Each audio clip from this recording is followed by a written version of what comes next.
ഈശോയിൽ ഏറ്റവും സ്നേഹം നിറഞ്ഞവരെ, വചന യാത്രയിലേക്ക് സ്വാഗതം.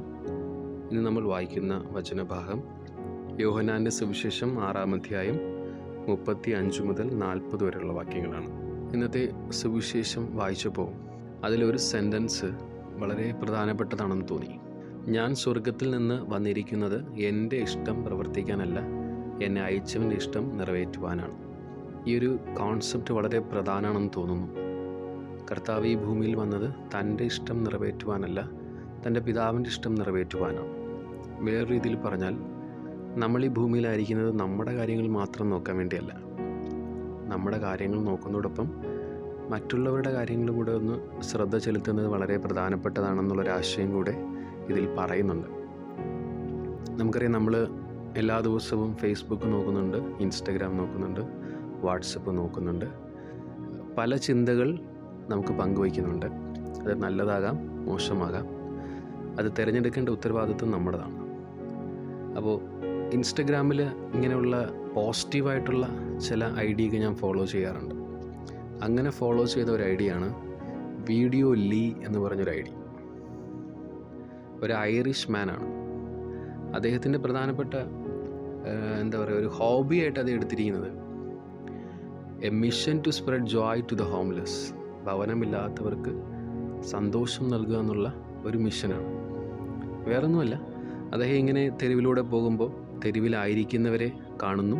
അത് ഭിക്ഷക്കാരായിരിക്കാം, അല്ലെങ്കിൽ മാനസികമായിട്ട് എന്തെങ്കിലും ബുദ്ധിമുട്ടുള്ളവരായിരിക്കാം.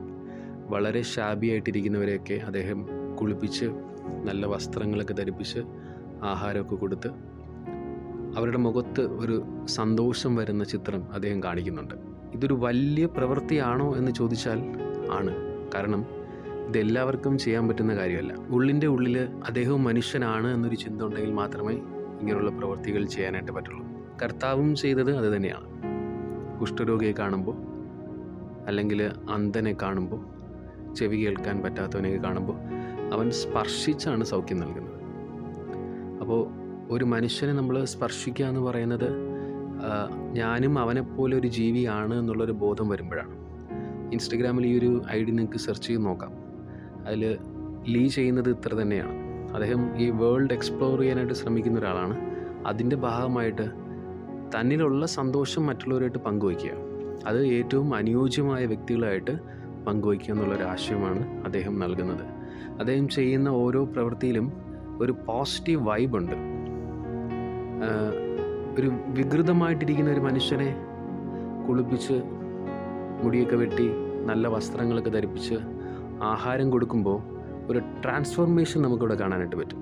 വലിയൊരു ട്രാൻസ്ഫോർമേഷനാണ്. അദ്ദേഹത്തിൻ്റെ മുഖത്തും ഉണ്ടാവും, മനസ്സിലുണ്ടാവും, സ്വഭാവത്തിലുണ്ടാവും. അപ്പോൾ വികൃതമായിരിക്കുന്ന മുഖങ്ങളെയൊക്കെ ഒന്ന് മാറ്റിയെടുക്കാൻ, അല്ലെ ട്രാൻസ്ഫോം ചെയ്യാൻ വേണ്ടി കൂടിയാണ് നമ്മൾ വിളിക്കപ്പെട്ടിരിക്കുന്നത്. തീർച്ചയായിട്ടും കർത്താവ് നമുക്ക് നൽകുന്ന ആശയം അതുതന്നെയാണ്. ഈ ഭൂമിയിൽ ഞാൻ വന്നിരിക്കുന്നത് എൻ്റെ പിതാവിൻ്റെ ഇഷ്ടം നിറവേറ്റുവാനാണ്. നമ്മൾ പറയുമ്പോൾ ഈ ഭൂമിയിൽ ഞാൻ ആയിരിക്കുമ്പോൾ എൻ്റെ ഇഷ്ടങ്ങൾ മാത്രമല്ല, കൂടെയുള്ളവരുടെ ഇഷ്ടം കൂടി നിറവേറ്റുവാൻ കൂടിയാണ്. എല്ലായിടത്തും ഞാൻ, എൻ്റേത്, ഞാൻ മാത്രം എന്നുള്ള ആശയത്തേക്കാൾ ഉപരി നമ്മൾ എന്നുള്ള ആശയം കൂടി പങ്കുവയ്ക്കുന്നതാണ് ക്രിസ്തു. ഉദിതനായ ക്രിസ്തുവിനെ കുറിച്ചൊക്കെ നമ്മൾ ചിന്തിക്കുന്ന സമയമാണ്. തീർച്ചയായിട്ടും നമ്മുടെ ലോകത്ത് നമ്മൾ എവിടെയായിരുന്നാലും, അല്ലെങ്കിൽ നമ്മളെപ്പോഴും ആയിരിക്കുന്ന സമയങ്ങളിലൊക്കെ ഇങ്ങനൊരു പോസിറ്റീവ് എനർജി ക്രിയേറ്റ് ചെയ്യണം. അപൂർവങ്ങളായിട്ടുള്ള കുറച്ച് മനുഷ്യർ നമ്മുടെ ഭൂമിയിലുണ്ട്. ഇവർ അപൂർവമായ ചില ചിന്തകൾ നമുക്ക് നൽകുന്നുണ്ട്. ഈ അപൂർവമായ ചിന്തകളെ നമ്മൾ സ്വന്തമാക്കണം. നമുക്ക് അവസരം ഉണ്ടാവും, റോട്ടിലൂടെയൊക്കെ നടന്നു പോകുന്നവരാണ്, ചില കാഴ്ചകൾ കാണും. നമ്മളാൽ കഴിയുന്ന രീതിയിൽ സഹായങ്ങൾ ചെയ്യാൻ പറ്റുന്നുണ്ടെങ്കിൽ അത് വലിയ കാര്യമാണ്. അതിപ്പോൾ ലോകം അറിയാൻ വേണ്ടി ചെയ്യണമെന്നില്ല.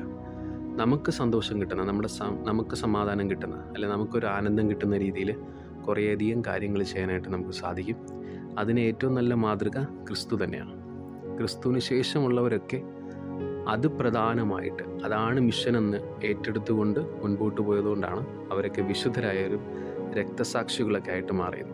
തീർച്ചയായിട്ടും നമ്മുടെ ഭാഗത്തു നിന്നും ഇങ്ങനൊരു പ്രവർത്തനം, അല്ലെങ്കിൽ ഇങ്ങനൊരു ചിന്ത കർത്താവ് ആഗ്രഹിക്കുന്നുണ്ട്. തീർച്ചയായും ദൈവത്തിൻ്റെ പ്രത്യേകമായ അനുഗ്രഹം നമ്മുടെ സ്വഭാവത്തിലും പ്രവൃത്തിയിലും ചിന്തയിലും ഉണ്ടാകട്ടെ എന്ന് ആത്മാർത്ഥമായിട്ട് നമുക്ക് പ്രാർത്ഥിക്കാം. ദൈവം നമ്മളെല്ലാവരെയും സമൃദ്ധമായി അനുഗ്രഹിക്കട്ടെ.